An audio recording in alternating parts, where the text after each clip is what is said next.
दूसरा इतिहास उसका 16वां अध्याय उसके पहले पद से 9 पद को देखेंगे। Second chronicles chapter 16 versus 1 to 9। आसा के राज के 36वें वर्ष में इसराइल के राजा बाशा ने यहूदा पर चढ़ाई की और रामा को इसलिए दृढ़ किया कि यहूदा के राजा आसा के पास कोई आने जाने ना पाए। जी। तब आसा ने यहोवा के भवन और राजभवन के भंडारों में से चांदी सोना निकाल दमिश्कवासी अराम के राजा बेनहदद के पास दूत भेजकर ये कहा, हाँ। जैसे मेरे तेरे पिता के बीच वैसे ही मेरे तेरे बीच भी वाचा बंधे। देख, मैं तेरे पास चांदी सोना भेजता हूँ, इसलिए आ इसराइल के राजा बादशाह के साथ की अपनी वाचा को तोड़ दें ताकि वो मुझसे दूर हो। बेनहदद ने राजा आसा की ये बात मानकर अपने दलों के प्रधानों से इसराइली नगरों पर चढ़ाई करवा कर इयोन, दान, अबिलमैम और नप्ताली के सब भंडार वाले नगरों को जीत लिया। उस समय हनानी दर्शी यहूदा के राजा आसा के पास जाकर कहने लगा, तूने तो अपने परमेश्वर यहोवा पर भरोसा नहीं रखा वरन अराम के राजा ही पर भरोसा रखा है। इस कारण अराम के राजा की सेना तेरे हाथ से बच गई है। क्या कूशियों और लूबियों की सेना बड़ी ना थी और क्या उसमें बहुत से रथ और सवार ना थे? तो भी तूने यहोवा पर भरोसा रखा था, इस कारण उसने उनको तेरे हाथ में कर दिया। देख, यहोवा की दृष्टि सारी पृथ्वी पर इसलिए फिरती रहती है कि जिनका मन उसकी ओर निष्कपट रहता है उनकी सहायता में वो अपनी सामर्थ दिखाए। तूने ये काम मुखता से किया है, जी। इसलिए अब से तू लड़ाइयों में फंसा रहेगा। जी जी जी। कुछ पाप जो होते हैं वो हम जानबूझ के कर रहे होते हैं। सम सिंस आर डिलिबरेट। हमको मालूम होता है कि ये गलत है और उसके बावजूद भी हम उन कामों को जाके करते हैं क्योंकि वो हमको अच्छे लग रहे होते हैं। ये हमने वचन में पढ़ा होता है, उनके बारे में शिक्षा हमको मिली होती है, चर्च में हमको सिखाया गया होता हैगा। इन तमाम चीज़ों के बारे में हमारे दोस्त हैं, हमारे परिवार हमको बताते हैं कि नहीं ये गलत है। पवित्र आत्मा कई बार हमको चीज़ों के लिए कन्विक्ट करता है और वो हमको बताता है कि नहीं ये चीज़ें गलत है, पर उसके बावजूद भी कई बार हम आगे बढ़ के हम उन चीज़ों को कर रहे होते हैं क्योंकि वो हमको अच्छा लगता है, हमको पसंद आता है। सम सिंस आर डिलिबरेट। कुछ ऐसे पाप होते हैं जो कि हम जानबूझ के कर रहे होते हैं। बहुत साल पहले हम लोग एक जन को जानते थे और वो बहुत अच्छे जन थे, बहुत अच्छे स्वभाव से वो जन थे, पर एक उनकी आदत थी और वो ये कि वो स्मोक करते थे, वो सिगरेट पीते थे और वो खुलेआम सिगरेट पीते थे। एक अच्छे विश्वासी थे, कलीसिया के एल्डर भी थे और आने वाले दिनों में, बाद के दिनों में उन्होंने प्रभु की सेवकाई को भी उन्होंने किया, पर उन दिनों में वो खुलेआम वो सिगरेट पिया करते थे। और जब उनसे कहा जाता था कि नहीं ये बात गलत है, दिस इज रॉन्ग, ये आपको नहीं करना चाहिए, सो उनका ये कहना होता था कि नहीं देखिए मैं तो खुलेआम कर रहा हूँ। ढेर सारे लोग जो हैं वो गलत काम को करते हैं, चोरी छुपे करते, छुपा के करते, पर मैं तो खुलेआम करता हूँ। जो बात है मुझमें एक बात गलत है और वो ये कि मैं सिगरेट पीता हूँ, पर मैं खुलेआम उसको करता हूँ। फलाने जन ये करते हैं, इनके जन में ये कमी है, इस जन में ये प्रॉब्लम है, मैं तो सिर्फ एक काम गलत करता हूँ और मैं उसको खुलेआम करता हूँ। सम सिंस आर डिलिबरेट। हम कई बार उनको जानबूझ के कर रहे होते हैं। यहूदा स्कृति के बारे में लिखा हुआ है कि वो थैली में से, बैग में से, मनी बैग में से पैसे जो था वो निकाल लिया करता था। जानबूझ के उसको मालूम था कि ये बातें गलत हैं, but still he did it. उसके बावजूद भी उसने किया क्योंकि ये उसको पसंद था। शाऊल के बारे में लिखा हुआ है कि वो दाऊद के खून का प्यासा था, दाऊद को मार देना मांगता था। उसको मालूम था कि दाऊद अभिषिक्त है, उसको मालूम था कि दाऊद जो है वो अगला राजा होने के लिए जा रहा है, लेकिन उसके बावजूद भी वो पूरी कोशिश में था कि कैसे वो दाऊद को मार दे और खत्म कर दे। और अंत में नतीजा क्या हुआ? शाऊल खुद ही मार दिया गया।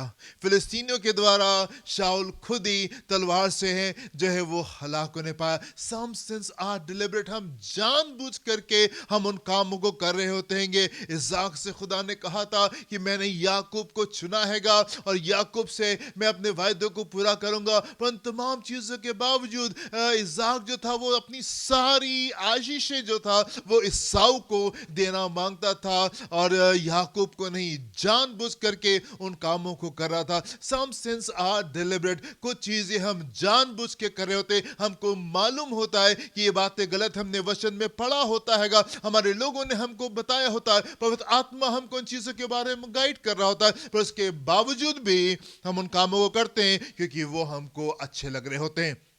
पर मेरे प्रियो, ढेर सारे ऐसे काम होते हैं, ढेर सारे ऐसे पाप होते हैं जो कि हमसे बस अनजाने में हो जाते हैं. हमने प्लान नहीं किया होता है, हमने कंटेम्पलेट नहीं किया होता है, हमने सोचा नहीं होता है कि हम इन कामों को ऐसा करेंगे और हम ऐसा करेंगे. बस चीजें होती चली गई और अपने आप को वहां पे पाते हैं जहां पे हम पाते हैं. कई चीजें तो हम प्लान करके करते हैं, पर ढेर सारे पाप हमसे बस यूं ही ऐसे ही आ करके हो जाते हैं. आदम और हवा, उन्होंने प्लान नहीं किया था कि नहीं हम परमेश्वर को डिसोबे करेंगे, परमेश्वर की आज्ञा को नहीं मानेंगे, और एक दिन जिस समय परमेश्वर हमारे बीच में नहीं होंगे, हम जाएंगे और जाकर के हम उस फल को खा लेंगे क्योंकि प्रभु ने हमसे कहा है कि ये नहीं करना है, तो अब तो हमको ये काम जरूर से करना है, जानबूझ के हमको इस काम को करना है. नहीं, ऐसा नहीं था. They did not want to disobey God. वो परमेश्वर को डिसोबे करना, उसकी अनाज्ञाकारिता करना नहीं मांगते थे, पर वो आगे गए और वो शैतान जो है वो भरमाने के लिए वहां पे आ जाता है, हवा को भरमा देता है और हवा जो है फल आदम को दे देती है, एंड ये गुनाह बस उनसे हो जाता है. उन्होंने प्लान नहीं किया था, उन्होंने सोचा नहीं था, पर कैजुअली वो वहां पे पहुंच गए. आराम से चल रहे थे और बस वहां पे पहुंच गए, बड़ी कैजुअली के अप्रोच थी और वहां पाप तक के वहां पे पहुंच जाते हैं. कई गुनाह हमसे बस यूं ही हो जाते हैं. लूत जो है, जो जब अब्राहम से अलग हुआ, उसने ऐसा सोचा नहीं था कि नहीं हम अलग हो जाएंगे और हम सदोम में जा करके रहेंगे, फिर सदोम में हम पहुंच जाएंगे और सब कुछ हमारा बर्बाद हो जाएगा. जो बर्बादी लूत की थी वो प्लान नहीं थी, उसने योजना नहीं बनाई थी इन चीजों के लिए.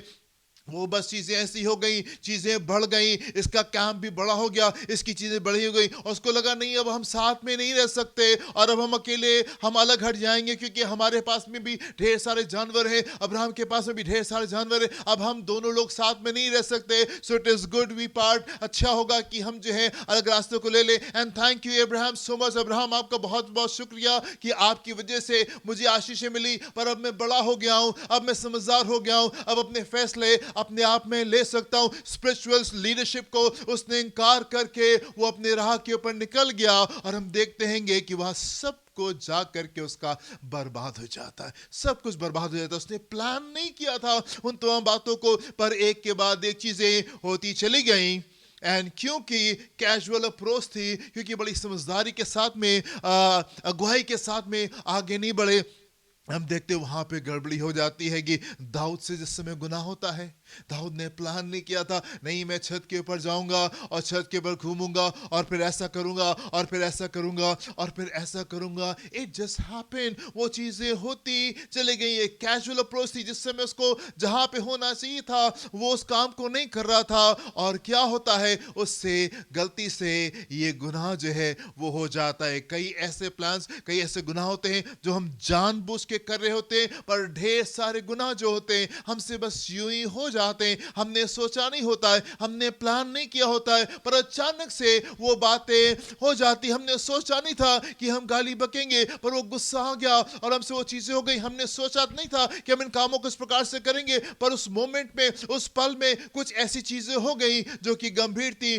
जो कि शायद नहीं होनी चाहिए थी. एंड इसीलिए मेरे प्रियो, इसीलिए बहुत आवश्यक है कि हम परमेश्वर की उपस्थिति में जा करके ठहरा करें. इसीलिए बहुत आवश्यक है कि हम उससे सुनना सीखें. इसीलिए बहुत आवश्यक है कि हम परमेश्वर से पूछना सीखें. इसीलिए बहुत आवश्यक है कि हम अपने किवाड़ों को बंद करके हम उस क्लोजेट में जाएं, हम उस बंद कमरे में जाएं और हम परमेश्वर के साथ में समय बिताएं, वेटिंग अपॉन द लॉर्ड. परमेश्वर के सामने जाके ठहरे, उससे अगुवाई ले, उससे गाइडेंस ले. प्रभु आप हमको बताइए हमको किधर जाना है और हमको क्या चीज करनी, कौन सी चीज हमारे लिए बेहतर है. बहुत आवश्यक है कि हम परमेश्वर से पूछ के चलें. कई बार हमसे वो चीज़ें हो जाती हैं जो नहीं होनी चाहिए और हमने प्लान नहीं की होती है। कई बार हमारे मुंह से वो शब्द निकल जाते हैं, कई बार अपने आप को इस जगह के ऊपर पाते हैं जहाँ पे हमने सोचा नहीं था कि हम वहाँ पे पहुँचेंगे। हम कई बार हमसे कुछ चीज़ें ऐसी हो जाती हैं जो हमने सोची नहीं थी कि हम उन कामों को करें। बहुत आवश्यक है कि हम परमेश्वर की लीडिंग लेने पाएँ, परमेश्वर की गाइडेंस लेने पाएँ, उसकी रहनुमाई में चले, जैसा परमेश्वर हमको बताए हम उस तरीके से आगे बढ़ने पाएँ। आप देखिए मेरे साथ में प्रेरितों का उसका 16वां अध्याय 6 पद से 10 पद में पौलुस यहाँ पे क्या कह रहे हैं। वे फ्रूगिया और गलातिया प्रदेशों में से होकर जी। गए, क्योंकि पवित्र आत्मा ने उन्हें एशिया में वचन सुनाने से मना क्योंकि किया। पवित्र आत्मा ने उनको एशिया में वचन सुनाने से मना किया। उन्होंने मूसिया के निकट पहुंचकर बितूनिया में जाना चाहा, जी। परंतु यीशु के आत्मा ने जी। उन्हें जाने ना दिया। उन्हें जाने नहीं दिया। परमेश्वर के साथ नजदीकी, परमेश्वर के करीब रहना, उसके सम्मुख ठहरना, उससे सुनना, उससे पूछना, उसके सामने ठहरना, प्रार्थना में अपने किवाड़े को बंद करके, कोठरी में जाके किवाड़ को बंद करके परमेश्वर के सामने ठहरना। प्रभु आप बताइए, परमेश्वर के साथ समय बिताना, it is so very important. ये कितना आवश्यक है। आप देखिए मेरे प्रियो, परमेश्वर का आत्मा पौलुस को लीड कर रहा है, पौलुस को गाइड कर रहा है, किधर जाना है, कैसे करना है, वो बता रहा है। आगे देखें क्या लिखा हुआ है। अतः वे मूसिया से होकर त्रोआस में आए। जी। वहां पौलुस ने रात को एक दर्शन देखा जी। कि एक मकीदुनी पुरुष खड़ा हुआ उससे विनती करके कह रहा है, जी। पार उतर कर मकीदुनिया में आ जी। और हमारी सहायता कर। जी। उसके ये दर्शन देखते ही हमने तुरंत मकीदुनिया जाना चाहा, जी। ये समझकर कि परमेश्वर ने हमें उन्हें सुसमाचार सुनाने के लिए बुलाया है। जी। सो यहाँ पे परमेश्वर का आत्मा उसको गाइड करता है, यहाँ नहीं जाना है, यहाँ नहीं जाना है, यहाँ नहीं जाना है। मकीदुनिया जो है वो परमेश्वर का आत्मा उसको भेजता है, वहां पे जाओ। दर्शन में परमेश्वर उससे बात कर रहे हैं, हमको किस जगह के ऊपर कहाँ होना चाहिए, ये परमेश्वर का आत्मा हमको गाइड करता है। यदि आप अपने जीवन में सही फैसले लेना चाहते मेरे प्रियो, बहुत आवश्यक है कि आप परमेश्वर की नजदीकी में आए और आप सुनना शुरू करें, और आप सुनना शुरू करें। कई बार हम अपनी मसीहत से बड़े खुश होते हैं, कई बार अपनी स्पिरिचुअलिटी से हम बड़े खुश होते हैं। हमको लगता है नहीं, हम तो बड़े अच्छे विश्वासी हैं, हम तो वचन पढ़ रहे हैं, हम प्रार्थना करें, हम कलीसिया में जाते हैं, हम अपने दान और दशमांश को दे रहे होते हैं, और बस इतना हमारे लिए काफी होता है। हम इस बात की इंपॉर्टेंस को, हम इस बात के महत्व को नहीं समझते कि हमको परमेश्वर की उपस्थिति में जाके ठहरना, उससे पूछना, उसकी अगुवाई को लेकर के चलना कितना ज्यादा आवश्यक होता है। कई बार अपनी मसीहत से, कई बार अपने जीवन को देख के हमको लगता है नहीं, हम तो वो कर रहे हैं जो हमको करना चाहिए और सब कुछ बढ़िया है और बाकी इससे ज्यादा हमसे नहीं हो पाएगा। पर यह जरूरी है कि आप परमेश्वर के सम्मुख जाएं और उसकी अगुवाई में आप अपने जीवन को बिताने पाए। परमेश्वर हमको लीड करे, वो हमको गाइड करे, सुरक्षा हमको वहीं पे मिलेगी। आप देखिए मेरे साथ में पहला राजा उसका 17वां अध्याय उसके दूसरे और तीसरे पद को देखेंगे। यहाँ पे क्या लिखा हुआ है। तब यहोवा का ये वचन उसके पास पहुंचा, तब यहोवा का ये वचन एलिय्याह के पास में पहुंचा, यहाँ से चलकर पूर्व की ओर जा जी। और करीत नामक नाले में जी। जो यरदन के पूर्व में है जी। छिप जा। वहां पे जाके तुम छुप जाओ। परमेश्वर का ये वचन एलिय्याह के पास से पहुंचा। अब तुम यहां से उठो और पूर्व की दिशा में जाओ, वहां पे करीत नाले के पास में, गो हाइड योरसेल्फ ओवर देयर, वहां पे जा करके तुम छुप जाओ, क्योंकि अहाब जो है वो तुमको ढूंढ रहा है, और यदि ढूंढ लेगा तो तुमको हानि पहुंचा सकता है। पर किस जगह के ऊपर तुम सुरक्षित हो ये मैं तुमको बता रहा हूं। जाओ और जाके वहां पे छुप जाओ। इट इज इंपॉर्टेंट कि हम सुनने पाए, बहुत जरूरी है कि हम उस जगह के ऊपर निकल के आए जहां पे हम परमेश्वर की आवाज को सुन करके हम आगे की ओर चलने पाए, ताकि अपने जीवन में हम सही फैसलों को आकर के ले सके। यहां पे एक जन है मेरे प्रियो जो कि परमेश्वर के सामने बहुत अच्छे से चला, एंड गॉड ब्लेस हिम। परमेश्वर ने इसको ब्लेस किया, परमेश्वर ने इसको बहुत आशीष दी, और इसके समय में 35 साल तक के जब ये आसा राज करा था, 35 साल तक के यहां पे शांति रहने पाई। आप देखिए मेरे साथ में दूसरा इतिहास उसका 15वां अध्याय उसके 19वें पद को देखेंगे। यहां पे क्या लिखा हुआ है। राजा आसा के राज के 35वें वर्ष तक आसा के राज के 35वें वर्ष तक फिर लड़ाई ना हुई। फिर लड़ाई नहीं हुई। 35 ईयर्स के लास्ट संडे हम लोग मनन करे थे इसके ऊपर, और वहां पे हमने देखा था शुरू में 10 साल तो जो थे शांति के हुए, फिर एक आध युद्ध हुआ, and then till the 35th year यहाँ पे लिखा हुआ 35वें साल तक के परमेश्वर ने इनको शांति दी। कोई युद्ध नहीं होने पाया, कोई युद्ध नहीं होने पाया। एंड क्योंकि शांति मिली और इसलिए इन्होंने क्या किया, इन्होंने अपने संसाधनों को, इन्होंने अपने रिसोर्सेस को बनाने में लगाया, कुछ सिटीज बिल्डअप किए, कुछ शहर इन्होंने बसाया करके, क्योंकि शांति रहने पाई। कैसे शांति आने पाई थी हमने देखा था पिछली बार, एक बार फिर से देखेंगे दूसरा इतिहास उसका 14वां अध्याय उसके 7 पद को देखेंगे। यहां पे क्या लिखा हुआ है। उसने यहूदियों से कहा, जी, आओ हम इन नगरों को बसाएं आओ हम इन नगरों को बसाएं और उनके चारों ओर शहर पना, जी, गढ़ और जी। फाटकों के पल्ले हाँ, और हाँ। बेड़े बनाए। जी। देश अब तक हमारे सामने पड़ा है, जी। क्योंकि हमने अपने परमेश्वर यहोवा की खोज की ना, है। ये सब कुछ शांति हमने थी, सब कुछ यहाँ पे खूबसूरत था, और क्योंकि शांति थी इसलिए अपने सारे संसाधनों को ये बिल्ड करने में लगा रहा है, अपने आप को आगे लेके जा रहा है, इन तमाम चीजों को लगा रहा था कि शहर बनने पाए, शहर पनाह बनने पाए, चीजें आगे की ओर बढ़ने पाए, क्योंकि हमने परमेश्वर यहोवा की खोज की है। क्योंकि हमने परमेश्वर यहोवा की खोज की है, हमने उसकी खोज हमने की उसकी खोज की, और उसने हमको चारों ओर से विश्राम दिया है। जी, हमने देखा था पिछले संडे, हम लोग इस बात के मनन कर रहे थे कैसे आसा राजा के समय में इतने लंबे समय तक के विश्राम रहने पाया। क्यों रहने पाया? क्योंकि इन्होंने परमेश्वर की खोज की। दे सॉट द लॉर्ड, ये परमेश्वर के सम्मुख गए, परमेश्वर को क्या अच्छा लगता है, क्या भाता है, इन्होंने उन कामों को किया जो गलत चीजें थी, इन्होंने अपने पास से हटा करके अलग की, परमेश्वर के सम्मुख ठहरे। एंड क्योंकि परमेश्वर के सम्मुख ठहरे इसलिए परमेश्वर इनको विश्राम दिया, और विश्राम मिलने पाया इसलिए उन्होंने अपने रिसोर्सेस को सही जगह के ऊपर आकर के इन्वेस्ट किया, और ये आगे की ओर बढ़ने पाए, ये आगे की ओर बढ़ने पाए। मेरे पे यहाँ पे ये राजा 35 साल तक के इसके राज में बिल्कुल शांति रही, क्योंकि इसने वो किया जो कि परमेश्वर की दृष्टि में सही था। अभी क्या हो गया, अभी क्या हो गया हम देखेंगे इसके पहले पद से और तीसरे पद को देखेंगे। यहां पे क्या लिखा हुआ हैगा।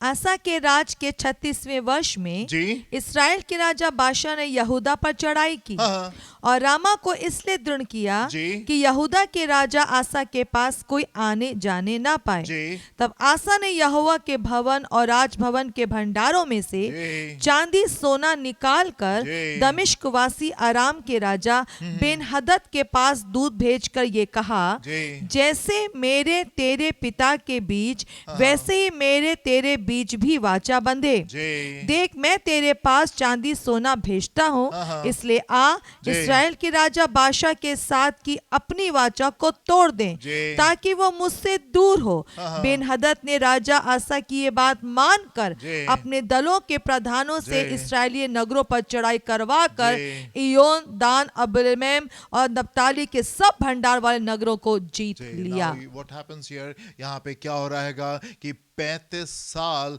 इसका राज रहा, और 35 साल तक के इसके राज में बिल्कुल शांति रही, कोई लड़ाई नहीं, कोई दिक्कत नहीं आने पाई, परमेश्वर ने इसको विश्राम दिया। ये वो जन है जिसको ना सिर्फ ये मालूम था कि आशीष का रास्ता कौन सा है, पर ये आशीषित भी होने पाया। ना सिर्फ उसको ये मालूम था कि विजय कैसे आती है, ना सिर्फ उसको ये मालूम था कि आशीष कैसे आती है, ना सिर्फ उसको ये मालूम था कि शांति कैसे आती है, पर इसने उन तमाम चीजों को एक्सपीरियंस भी किया अपने जीवन में, और एक लंबे समय तक के for 35 years he was at peace. 35 साल तक के सब कुछ इसके जीवन में शांत रहा। और अभी क्या हुआ, 35 साल के बाद में हम देखते हैं गड़बड़ी यहां पे आ जाती। अभी इस्राएल का राजा ने इसके ऊपर, यहूदा के ऊपर आक्रमण कर दिया है, ये डर गया है, ये घबरा गया है, और इसने क्या किया, इसने परमेश्वर के भवन से सोने और चांदी के पात्रों को और जो कुछ इसके पास में था ये सब कुछ निकाल करके इसने अराम के राजा के पास में पैसा भिजवा दिया कि ये पैसा लो, अपनी सेना भेज करके तुम मेरी सहायता करो आकर के। और उस राजा ने पैसा लेकर के इसकी सहायता करने के लिए ये निकल करके आ जाता है। दिक्कत का समय जैसी आया, प्रॉब्लम का समय आया, इसने संसार की ओर देखा, संसार की ओर ये मदद के लिए जाता हैगा, मदद को ढूंढता है, परमेश्वर की ओर नहीं आया, परमेश्वर से इसने आकर के नहीं पूछा। और इसीलिए हम देखेंगे 7वें पद से क्या लिखा हुआ यहाँ पे, वर्स नंबर 7 से। उस समय हनानी दर्शी जी यहूदा के राजा आसा के पास जाकर कहने लगा, जी तूने जो अपने परमेश्वर यहोवा पर भरोसा नहीं नहीं रखा रखा, वरन आराम के राजा ही पर भरोसा रखा है, जी। इस कारण इस कारण आराम के राजा की सेना जी तेरे हाथ से बच गई यहाँ से है। बच गई है। क्या कूशियों जी। और लूबियों की सेना जी। बड़ी ना थी? जी। और क्या उसमें बहुत से रथ और सवार ना थे? जी। तो भी तूने यहोवा पर भरोसा रखा तो था। भी तूने परमेश्वर पे भरोसा रखा था। इससे पहले एक आज युद्ध जो तुम्हारे पास में हुए, बड़ी सेनाएं तुम्हारे पास में आई थी, उनकी सेना तुम्हारी सेना से कहीं बड़ी सेना थी, पर जब तुमने परमेश्वर के पर विश्वास किया था, प्रभु ने अपनी वफादारी को तुम्हारे जीवन में दिखाया था और तुमको बड़ी विजय दी थी। पर दिस टाइम अराउंड अभी क्या हुआ, अभी जब एक सेना निकल करके आ रही है, तो तुमने परमेश्वर के पर भरोसा क्यों नहीं किया? तुम संसार के पर क्यों भरोसा कर रहे हो? और आगे क्या लिखा हुआ है? इस कारण उसने उनको तेरे हाथ में कर दिया। जी देख यहोवा की दृष्टि देखिए, हवा की दृष्टि सारी पृथ्वी पर इसलिए फिरती रहती जी। है कि जिनका मन उसकी ओर निष्कपट रहता है, जी। उनकी सहायता में वो अपनी सामर्थ दिखाए। सामर्थ दिखाए। तूने ये काम मूर्खता से किया है। तूने ये काम मूर्खता से किया है, परमेश्वर पे भरोसा नहीं किया है, संसार के ऊपर भरोसा किया है, और ये मूर्खता से भरा हुआ काम है। इसलिए अब से से तू लड़ाइयों में फंसा रहेगा। लड़ाइयों में फंसा रहेगा। For 35 long years he had peace। 35 साल तक के बिल्कुल शांति में रहा। क्यों? Because he sought the Lord। ये खुद कह रहा है, क्योंकि हमने परमेश्वर को खोजा, परमेश्वर की इच्छा को खोजा और उसको पूरा किया, इसलिए हमारे परमेश्वर ने हमको शांति दी। 35 साल तक के जो फॉर्मूला ये अप्लाई करा था, जो तरीका ये अप्लाई करा था कि अपनी सारी बातों को लेकर के ये परमेश्वर के पास में जाता था, suddenly he seems to forget all that। suddenly वो तमाम बातों को वो भूल गया है। और अभी जब युद्ध आया है, अभी जब समस्या आई है, अभी जब दिक्कत आई है, तो ये पैनिक कर रहा है, ये परेशान हो रहा है, ये फियर में आ रहा है, और उसके बाद में जाके संसार की मदद को ये आकर के ढूंढ रहा है, बजाय इसके कि ये परमेश्वर के सम्मुख आता, बजाय इसके कि अपने आप को नम्र करके ये परमेश्वर के सम्मुख आता और पूछता, प्रभु मुझसे कहां गलती हुई है, कहां पे गड़बड़ी हुई है, मेरे देश में किसने कहां पे पाप किया है, किसने कहां पे गलती की, बताइए प्रभु और आप क्षमा करिए। बजाय इसके कि परमेश्वर के सम्मुख आए, परमेश्वर के सम्मुख ठहरे, प्रभु से पूछे, प्रभु आप रास्ता बताइए, अभी हमको यहां पे क्या करना चाहिए। ये झट से जा करके वो कर रहा है जो आमतौर से संसार के लोग करते हैं, जो कि आमतौर से संसार के लोग करते, जल्दी से संसार की मदद ले रहे, परमेश्वर के सम्मुख आकर के नहीं ठहरा। परमेश्वर के वचन में आप जाके देखें, ढेर सारे प्रभु के लोगों ने जब उनके पास में युद्ध आया, जब उनके सामने दिक्कत आई, जब उनके पास में समस्या आई, उन्होंने क्या किया? वो परमेश्वर के सम्मुख गए, परमेश्वर से जाके पूछा। यहोशू जिस समय हार गया था ए नगर से, वो क्या करता है? पूरे समय सुबह से लेकर शाम तक के परमेश्वर के सामने जा करके ठहरा, प्रभु से पूछा, प्रभु ने बताया ये गलती है, पाप तुम्हारे बीच में, उसको अपने बीच में से दूर करो और तब तुम विजय को प्राप्त करोगे। और हम देखते हैं बड़ी विजय वहां पे निकल करके आने पाती है। पर हम इसको देख रहे हैं, आशा को देख रहे हैं, 35 साल तक के जिन कामों को करता रहा, अभी क्या हुआ? उन चीजों को त्याग करके संसार की मदद ले रहा है। छोटी सी दिक्कत आई, छोटी समस्या आई, दौड़ करके संसार की ओर जा रहा है। एंड परमेश्वर का वचन पहुंचा, ये काम बेवकूफी का है, ये काम बेवकूफी का। कई बार हम अपने जीवन में क्या करते हैं, हम छोटी सी समस्या आती है, छोटी सी दिक्कत आती है, हम पैनिक करने लगते हैं, हम परेशान हो जाते हैं, हम डर जाते हैं, हम भय से भर जाते हैं, और क्या होता है? हम जल्दी से संसार की ओर दौड़ते हैं कि संसार हमको आके मदद कर दे। हम लोगों के पीछे जाते हैं, हम पैसे के पीछे जाते हैं, हम डॉक्टर्स के पीछे जाते हैं, कहीं से हमको जल्दी से सहायता मिल जाए। एंड परमेश्वर कह रहे हैं ये गलत है, ये गलत है, दिस इज रॉन्ग। सही चीज क्या है? परमेश्वर से जाके पूछना, परमेश्वर से पूछना, प्रभु कहां पे क्या गड़बड़ी है आप बताइए। एंड परमेश्वर हम आपके सामने ठहरे, हम आपके सामने ठहरे। सही चीज ये आप मेरे साथ में देखें, इब्रानियों उसका 5वां अध्याय 12 से 14 पद को देखेंगे। यहां पे क्या लिखा हुआ है?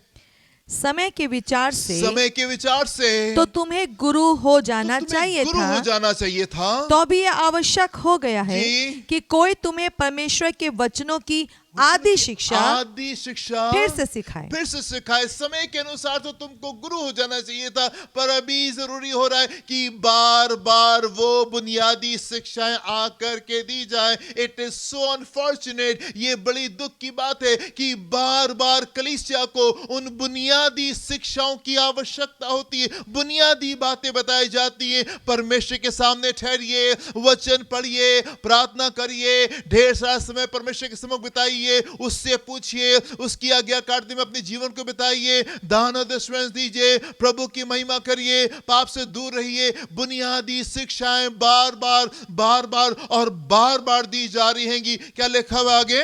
तुम तो ऐसे हो गए हो हम तो ऐसे हो गए हो कि तुम्हें अन्न के बदले जी अब तक दूध ही चाहिए, अभी तक दूध चाहिए है। क्योंकि दूध पीने वाले बच्चे को जी। तो धर्म की पहचान नहीं होती, दूध पीने वाले बच्चों को धर्म की पहचान नहीं होती, क्योंकि क्योंकि वो बालक है। वो बालक है। पर अन्न सयानों के लिए है, अन्न सयानों के लिए है, जिनकी ज्ञानेंद्रियां जी। अभ्यास करते करते जी। भले बुरे में भेद करने में जी। निपुण हो गई हैं, जिनकी ज्ञान इंद्रियां जो हैं वो भेद करने के लिए निपुण हो गई हैं। निपुण,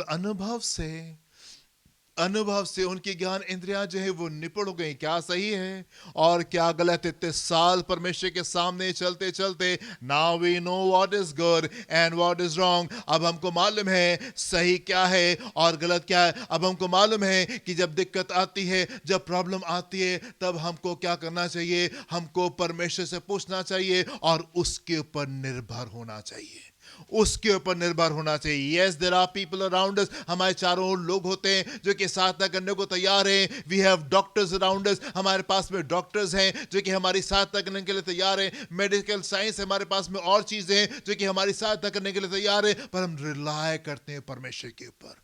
अभी तक के तो तुमको अन्न खाना चाहिए था, लेकिन अभी भी तुमको दूध पीने की आदत है। अभी तक के तुमको गुरु हो जाना चाहिए था, पर जरूरी है कि अभी भी तुमको आदि शिक्षाएं, परमेश्वर के वचन की आदि शिक्षाएं जो है वो तुमको दी जाएं। दिस इज सो अनफॉर्चुनेट कि कलीसिया को बार बार अभी हमको ये बुनियादी बातें ही बतानी पड़ती है। आवश्यकता इस बात की कि हम मैच्योर हों, हम मैच्योर आदि शिक्षा से ऊपर निकले, दूध पीने वाले बनने पाए और दूध पीने से आगे की ओर बढ़ करके हम अन्न खाने वाले होने पाए, हम उस जगह के ऊपर निकल करके आ सके। आप देखिए मेरे साथ में पहला कुरिन्थियों उसका 2वां अध्याय 14वें पद से देखेंगे। यहां पे क्या लिखा हुआ है?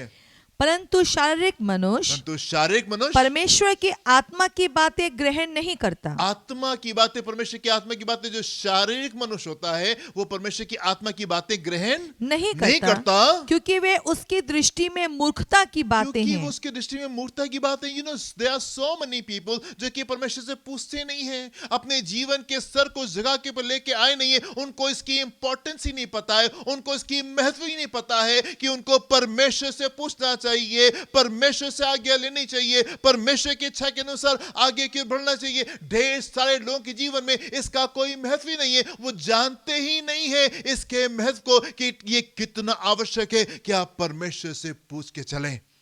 एंड ऐसे लोगों को परमेश्वर का वचन क्या कहता है? कौन से लोग हैं ये? मूर्खता की बातें हैं। नहीं, शुरुआत के कौन से?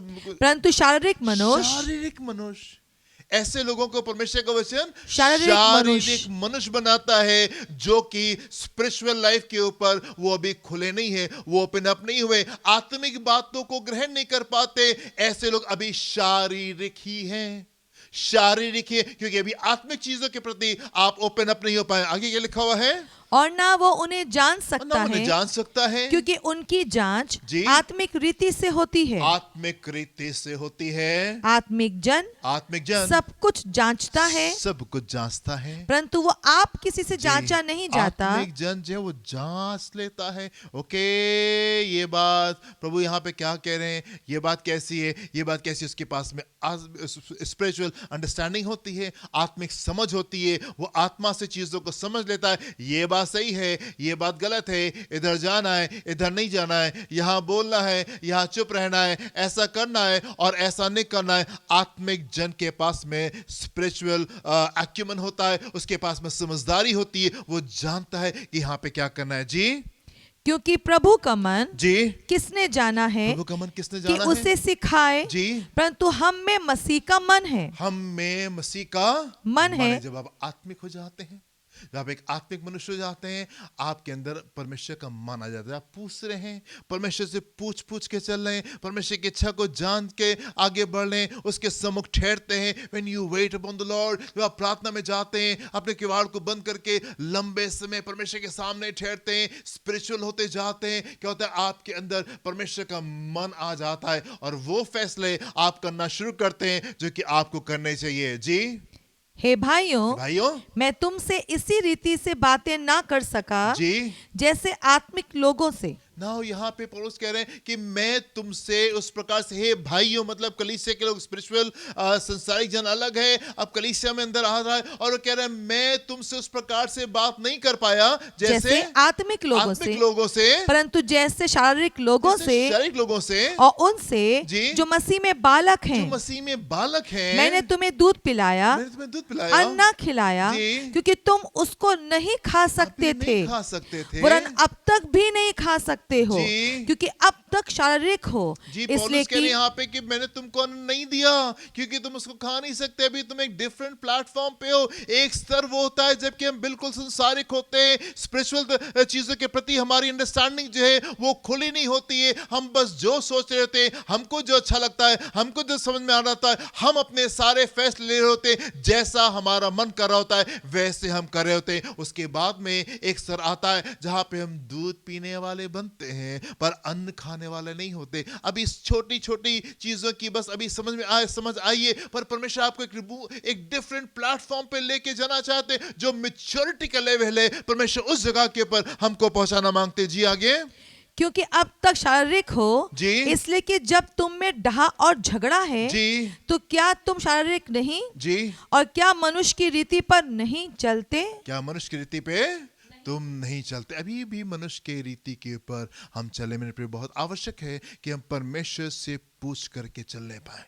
There are some sins that are deliberate. कई ऐसे पाप होते हैं जो हम जानबूझ के कर रहे होते हैं, हमको मालूम होता है, हमने पढ़ा होता है, हमने शिक्षा प्राप्त की होती है, वचन हमको बताता है, दोस्त हमको बताते हैं, परिवार हमको बताता है, लीडर्स हमको आकर के बताते हैं, परमेश्वर का आत्मा हमको गाइड कर रहा होता है, पर उसके बावजूद भी हम उन कामों को कर रहे होते हैं जो हमको नहीं करना चाहिए, पर हम कर रहे होते हैं क्योंकि हमको पसंद है। Some sins are deliberate. कुछ पाप हम जानबूझ के कर रहे होते हैं, पर ढेर सारी ऐसी गलतियां हमसे बस यूं ही हो जाती हैं। हमने सोचा नहीं होता है, हमने प्लान नहीं किया होता है, पर हम अपने आप को उनके बीच में पाते हैं। क्यों? क्योंकि हमने अपने फैसलों में परमेश्वर को लेके नहीं आए थे, क्योंकि हमने परमेश्वर से नहीं पूछा, प्रभु मुझे इस परिस्थिति में क्या करना चाहिए, मुझे इस हालत में क्या करना चाहिए। बस हम वहां पे आकर के पहुंच जाते हैं। पिछले साल हम लोग मनन कर रहे थे याकूब के ऊपर कि कैसे इतने लंबे पीरियड वो परमेश्वर के साथ में बहुत वफादारी के साथ में चला, पर जब वो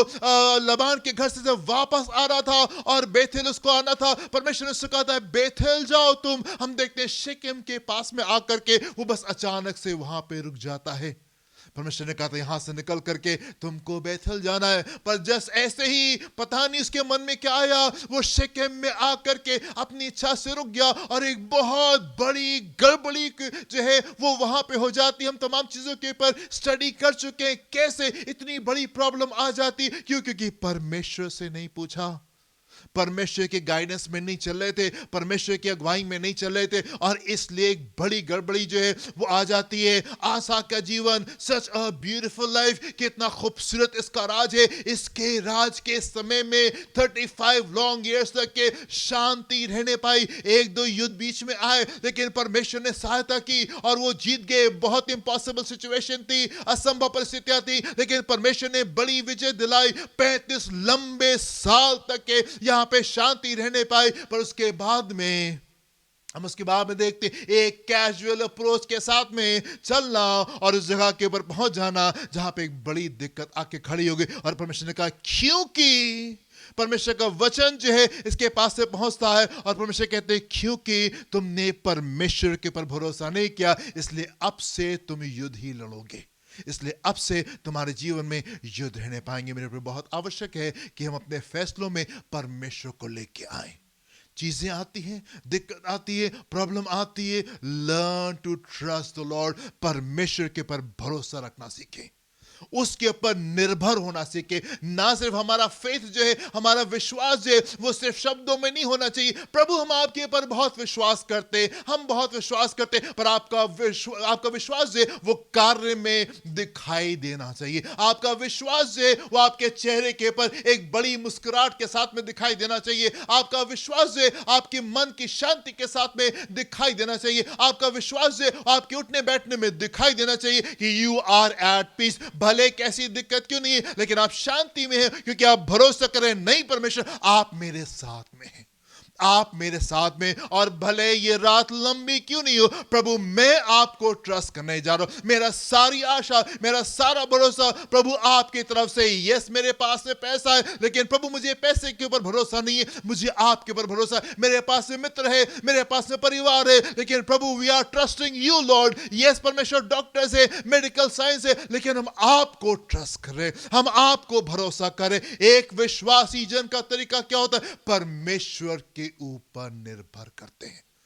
हमारा विश्वास सिर्फ शब्दों में नहीं होता कि नहीं हम परमेश्वर पर बहुत भरोसा करें। हमारा विश्वास हमारे कार्यों में दिखाई देता है, हमारा विश्वास हमारे कार्यों में दिखाई देता है। आमीन। सद्रक मिशक अबेदनगो का विश्वास दिखाई दे रहा था, डैनियल का विश्वास दिखाई दे रहा था, यूसुफ का विश्वास दिखाई दे रहा था, अब्राहम का विश्वास दिखाई दे रहा था, और हमारा विश्वास भी दिखता है मेरे प्रियो, और उसको दिखना बहुत जरूरी। प्रभु के ऊपर हम विश्वास कर रहे हैं, परमेश्वर के ऊपर हम विश्वास करें। प्रभु यीशु मसीह अपने चेलों को लेकर के जा रहे थे, नाव में लेकर के जा रहे थे, और अचानक से तूफान आ जाता है और चेले बड़े घबरा जाते हैं। और चेले कहते हैं प्रभु क्या आप नहीं देख रहे कि हम डूबे जा रहे हैं? क्या आप नहीं देख रहे? आप सो रहे, आप नहीं देख रहे कि हम डूबे जा रहे हैं? परमेश्वर वहां पे खड़े हुए, उसने चीजों को शांत किया और वहां पे कहता हे अल्पविश्वासियों, मैं तुम्हारे साथ कब तक के रहूंगा? ओ ई ऑफ लिटिल फेथ, मैं कब तक के तुम्हारे साथ में रहूंगा? परमेश्वर वहां पे समझाते नहीं वाकई में ये सफर तुम्हारे लिए बहुत मुश्किल था, ये टाइम तुम्हारे लिए बहुत टफ था, ये डिफिकल्ट था, मौत का साया तुम्हारे ऊपर था और तुम मर भी सकते थे। मैं समझ रहा हूं कि बड़ी दिक्कत है। नहीं, परमेश्वर वहां पे खड़े होकर कहते ओ ई ऑफ लिटिल फेथ, हे अल्पविश्वासियों, मैं तुम्हारे साथ कब तक रहूंगा? प्रभु उनसे इन बातों को कहते हैं। लाजर की मृत्यु के बाद में जब प्रभु परिवार से मिलने के लिए जाते हैं, मार्था मरियम आके कहती प्रभु यदि आप होते तो हमारा भाई जीवित होता, वो नहीं मरता। प्रभु यीशु मसीह ने खूबसूरत बात उनसे कही। देखिए मेरे साथ में यूहन्ना उसका 11वां अध्याय और उसके 25वें पद में यहाँ पे क्या लिखा हुआ है? यीशु ने उससे कहा पुनरुत्थान और जीवन मैं ही हूँ। जो कोई मुझ पर विश्वास करता है वो यदि मर भी जाए तो भी जिएगा, तो भी जीवित रहेगा। मैंने परमेश्वर के पास में शिकायत के साथ में नहीं आते, कहते हैं यस परमेश्वर आप परमेश्वर है एंड यू नो बेस्ट, और आपको बेहतर मालूम है, और हम आपके ऊपर निर्भर हैं, और हम आपके ऊपर निर्भर हैं, हम आपको ट्रस्ट करें, हम आपके ऊपर निर्भर हैं। हन्ना के पास में दिक्कत थी, हन्ना क्या करती थी? She would run to God, वो परमेश्वर के पास में दौड़ के आती थी, परमेश्वर से अपनी सारी बातें कहती थी। वो अपनी शिकायतें परिंदा से नहीं कहती थी, वो अपनी शिकायतें जो है वो अपने पति से आकर के नहीं कहती थी, वो अपनी शिकायतें, अपनी जो भी बातें थी, अपने दिल का हाल वो परमेश्वर से आके बयान करती थी। She was trusting the Lord, वो परमेश्वर में भरोसा कर रही थी और उसी के ऊपर टिकी हुई थी। नहीं प्रभु, मेरी आशा आप ही से है और आप ही उस परिवर्तन को मेरे जीवन में लेकर के आ सकते हैं। यूब उसका 19वां अध्याय 25 से 27 पद को देखेंगे, यहां पे क्या लिखा हुआ है। मुझे तो निश्चय है जी, कि मेरा छुड़ाने वाला जीवित मेरा है। छुड़ाने वाला जी, मुझे तो निश्चय है। अगर आप जानना चाहते हैं परमेश्वर के लोगों के शब्द क्या होते हैं, you want to know the words of a man of God, आप जानना चाहते हैं गंभीर परिस्थितियों में, दुखों में, हालातों में, दुखों में, परिस्थितियों में, आंसुओं में, निराशाओं में परमेश्वर के जन क्या कहता है, परमेश्वर के जन के शब्द क्या होते हैं, ये होते हैं। फिर से पढ़े क्या लिखा हुआ है। मुझे तो मुझे निश्चय तो है निश्चय है कि मेरा छुड़ाने वाला जीवित है और वो अंत में पृथ्वी पर खड़ा होगा। जी। और अपनी खाल के इस प्रकार नष्ट हो जाने के बाद भी, नष्ट हो जाने के बाद भी मैं शरीर में होकर शरीर में होकर परमेश्वर का दर्शन पाऊंगा। उसका दर्शन जी। मैं आप अपनी आंखों से अपनी आंखों से अपने लिए करूंगा और कोई दूसरा नहीं। कोई दूसरा नहीं। यद्यपि मेरा हृदय अंदर ही अंदर चूर चूर भी हो जाए तो भी मुझ में तो धर्म का मूल पाया जाता है। धर्म का मूल पाया जाता है। और तुम जो कहते हो जी। हम इसको कैसे सताएं। जी, सो यहाँ पे हम देख रहे हैं कि यहाँ पे अय्यूब कह रहे हैं मुझे निश्चय है कि मेरा छुड़ाने वाला जीवित। उन गंभीर परिस्थितियों में, उन गंभीर हालातों में कोई दोस्त जो है वो उसको संतावना नहीं दे रहा है, उसको शांति की बात नहीं कर रहा है, उसको आके और चुभा रहे हैं, उसको आके और जाके पोक कर रहे हैं, उसको आके और दिक्कत दे रहे हैं। उन तमाम परिस्थितियों के बीच में अय्यूब कह रहे हैं नहीं, मुझे निश्चय है मेरा छुड़ाने वाला जीवित है और मैं भले मेरा शरीर जो वो नाश हो जाए पर अपनी इन्हीं आंखों से मैं परमेश्वर के उद्धार को देखूंगा और कोई नहीं। मैं अपनी आंखों से परमेश्वर के उद्धार को जरूर से देखने पाऊंगा। आमीन। विश्वासी लोग, परमेश्वर के लोग, उनका विश्वास दिखाई देता है और हम रिलाय करते हैं परमेश्वर के ऊपर, हम टिके होते हैं परमेश्वर के ऊपर। प्रभु हम आपको ट्रस्ट करें। हम लोग ने मनन किया था साल के शुरू में दाऊद के ऊपर, कैसे जिक्लक मोमेंट के ऊपर कितना डिफिकल्ट सिचुएशन थी, सब कुछ उसका लूट लिया जाता है। उसके तमाम वो 400 लोग जो कि हमेशा उसके साथ मेरे आज उसके विरोध में आ जाते हैं और वो कहते हैं दाऊद को पथरवा करके हम मार देंगे, हम खत्म कर देंगे। डेविड इज ऑल अलोन, दाऊद वहां पे अकेले है, लेकिन वो अपने आप को परमेश्वर में इनकरेज करता है, परमेश्वर की ओर देखता है, परमेश्वर के सामने ठहरता है, प्रभु मैं क्या करूं, और परमेश्वर उसकी अगुवाई करते हैं। और जब वो परमेश्वर की अगुवाई में आगे जाता है, सब कुछ को वो जीत करके वापस आ जाता है, सब कुछ को वो जीत करके वापस आ जाता है। बहुत ढेर सारे युद्ध जो है वो दाऊद ने अपने जीवन में लड़े, पर अपने युद्ध को, अपने हर एक युद्ध को दाऊद ने जीता। परमेश्वर के जन में परमेश्वर के जन के जीवन में ढेर सारे युद्ध होते, पर हम अपने सारे युद्धों को जीतते, अपने सारे युद्धों को जीतते। कैसे जीतते आप देखिए, भजन संहिता उसका 62वां अध्याय 5 से 8 पद को देखेंगे, यहां पे क्या लिखा हुआ है। हे मेरे मन परमेश्वर के सामने चुपचाप रहे, परमेश्वर के सामने चुपचाप रहे, क्योंकि मेरी आशा उसी से है, मेरी आशा उस ही से है। सचमुच वही मेरी चट्टान, वो ही मेरी चट्टान और मेरा उद्धार है, वो मेरा गढ़ है, इसलिए मैं ना डिगूंगा। मेरे उद्धार और मेरी महिमा का आधार परमेश्वर है, मेरी दृढ़ चट्टान और मेरा शरण स्थान परमेश्वर है। हे लोगों हर समय उस पर भरोसा रखो, उससे अपने मन की बातें खोल कर कहो, परमेश्वर हमारा शरण स्थान है। दाऊद के जीवन का एक ही इसका संकल्प था, एक ही उसका वो स्टेटमेंट था, वो ये था कि परमेश्वर आप ही मेरे शरण स्थान है।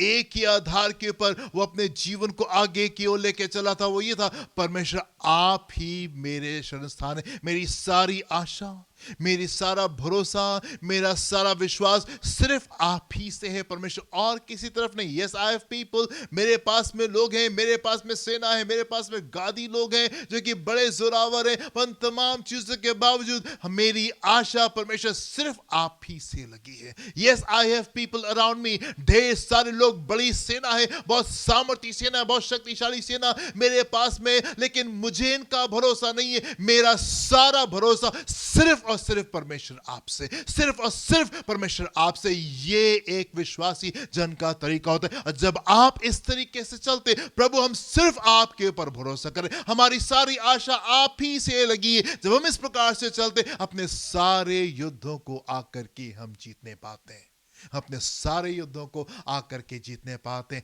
आसा खूबसूरती के साथ में चल रहा था, बहुत अच्छे से चल रहा था, देश में 35 साल तक के शांति रहने पाई। पर क्या हुआ, वो आगे चल के थोड़ा सा गलत फैसला कर लेता है, गलत फैसला कर लेता है।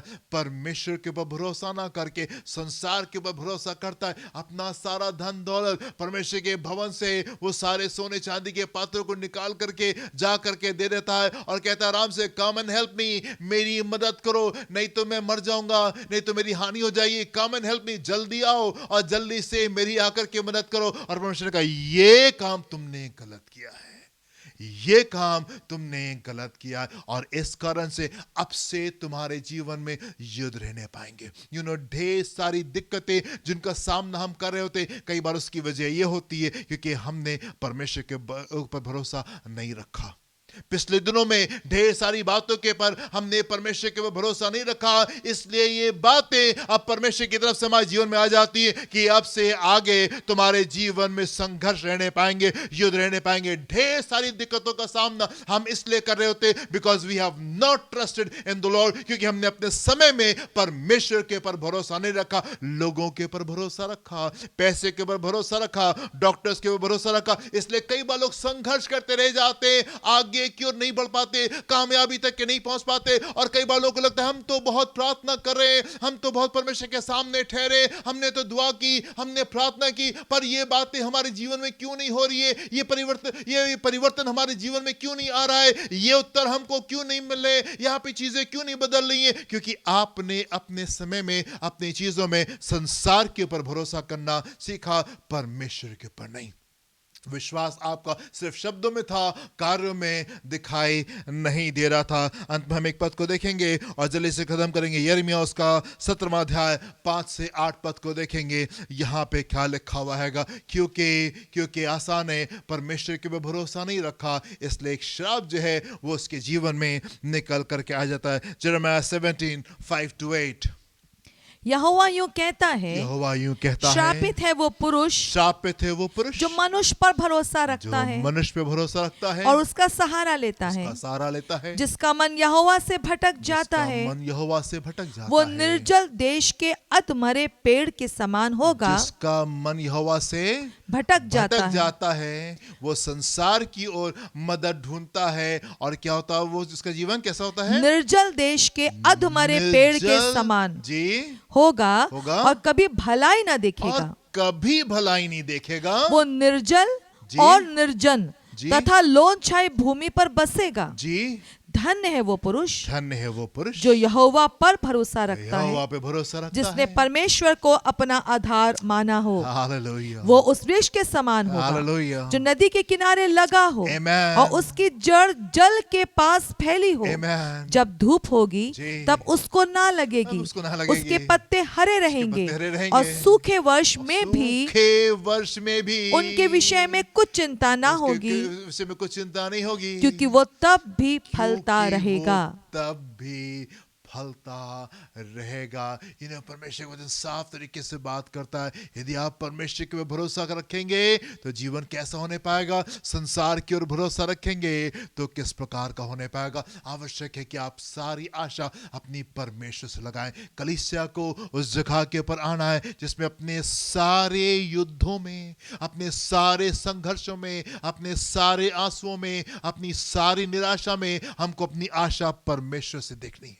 अपनी आशा परमेश्वर से देखनी है, अपने पति से नहीं, अपने पत्नी से नहीं, अपने बच्चों से नहीं, अपने माँ बाप से नहीं, जॉब से नहीं, बिजनेस से नहीं, पैसे से नहीं, डॉक्टर से नहीं, दोस्तों से नहीं, कनेक्शन से नहीं। हमारी सारी आशा सिर्फ और सिर्फ परमेश्वर से होनी चाहिए, सिर्फ और सिर्फ परमेश्वर से होनी चाहिए। अगर आपको शांति चाहिए और एक लंबी शांति का समय चाहिए, मेरे प्रिय, परमेश्वर के सामने ठहरे, उससे सुने प्रभु इन परिस्थितियों में मुझे क्या करना है, और उससे सुन करके यदि आप आगे की ओर चलेंगे, you will find peace and you will find happiness. आपको शांति मिलेगी और आपको आनंद मिलेगा। यस, कई बार युद्ध होता है और कई बार लंबा चलता है मेरे प्रियो, रात को कदाचित रोना पड़े पर सुबह आनंद जरूर से आता है। हम ठहरे रहते हैं, नहीं परमेश्वर हमारी आशा आप ही से है, हमारी आशा आप ही से। एंड क्योंकि हम आपको ट्रस्ट कर रहे हैं, इसलिए हम निराश होने नहीं जा रहे हैं, इसलिए हम निराश होने नहीं जा रहे हैं। कई ऐसे पाप होते हैं जो हम जानबूझ के करते हैं, पर ढेर सारी गलतियां हमसे अनजाने में हो जाती है। हमने प्लान नहीं किया होता है, हमने सोचा नहीं होता है, पर क्योंकि जीवन को हम कैजुअली लेके चलते हैं, बड़े आराम से लेकर के चलते हैं, और इसलिए हम अपने आप को दिक्कत में पा लेते हैं। हम परमेश्वर के सामने नहीं जाते, हम परमेश्वर से नहीं पूछते, अपने हर एक फैसले में परमेश्वर को लेके नहीं आते। अभी हम संसारिक ही जन हैं, अभी हम आत्मिक नहीं हो पाए, और आत्मिक जीवन के भी दो लेवल होते हैं। हम दूध पीने वाले हैं या हम अन्य खाने वाले हैंगे, हम किस जगह के पर अपने आप को पाते हैं। बहुत आवश्यक है कि आप आत्मिक जन होने पाए, परमेश्वर से पूछ करके चले, और वो हमारी अगुवाई करेगा और वो खूबसूरत स्थान में हमको आगे की ओर लेकर के चलेगा। परमेश्वर के वचन में लिखा हुआ है, जब तुम आगे चलोगे तो अपने कान के पीछे तुम आवाज को सुनोगे, राइट जाना है या लेफ्ट जाना है। परमेश्वर हमको अगुवाई करता है और वो हमको आगे की ओर लेके चलता है। प्रभु आपको आशीष दें। अपनी आंखों को बंद करेंगे और हम प्रार्थना करेंगे। हालेलुया। धन्यवाद पिता आपकी मोहब्बत के लिए, धन्यवाद आपकी रहनुमाई के लिए, धन्यवाद आपकी हिफाजत के लिए, धन्यवाद आपकी अच्छी योजनाओं के लिए, धन्यवाद आपके अच्छे सिस्टम के लिए। खुदा जिस तरीके से आप हम सबों को लेके चलते, हम आपका धन्यवाद देते, धन्यवाद देते खुदा कि आप हमको एक एक बात में आप हमारी अगुवाई करना चाहते, छोटे छोटे फैसलों में आप हमारी सहायता करना चाहते, एक एक बात में आप हमारी मदद करना चाहते। हम धन्यवाद देते खुदा कि आप हमारे साथ में इतना ज्यादा इन्वॉल्व होना चाहते। प्रभु हम चाहते कलीसिया उस मोहब्बत को समझने पाए और कलीसिया उस मदद को समझने पाए खुदा, जो कि हमको आपकी तरफ से मिलने पाती। प्रभु चाहते पिता परमेश्वर अपने हाथ को बढ़ा के लोगों को छुए और होने पाए प्रभु, कि अपनी हर एक बात में हम आपको विश्वास करने पाए, अपनी सारी चीजों के लिए हमारी सारी आशा आप ही से होने पाए, आप ही की तरफ हम देखने पाए पिता, सिर्फ आप ही के ऊपर निर्भर होकर के अपने जीवनों को हम आगे की ओर लेकर के चलने पाए पिता परमेश्वर। आपकी आनंद और आपकी शांति हमारे जीवनों में राज करने पाए। देखे संभाले, अपनी भली भावना से इच्छा को पूरी करे, अपने हाथ को बढ़ा करके छुए, कलीसिया के लोगों की जो भी आवश्यकता है वो आपके आसमानी भंडार के द्वारा पूरी होने पाए। देखे संभाले, यीशु के नाम से मांगते हैं, सुनिएगा, ग्रहण कीजिएगा। आमेन एंड आमेन। हमारे खुदा यीशु मसीह का फजल, खुदा बाप की मोहब्बत, पाक रूह की रिफाकत, शराकत में सारे के साथ में अब से लेकर हमेशा तक होती रहे। आमेन एंड आमेन। हालेलुया। God bless you my dear friends. प्रभु आपको आशीष दें। जय मसीह की।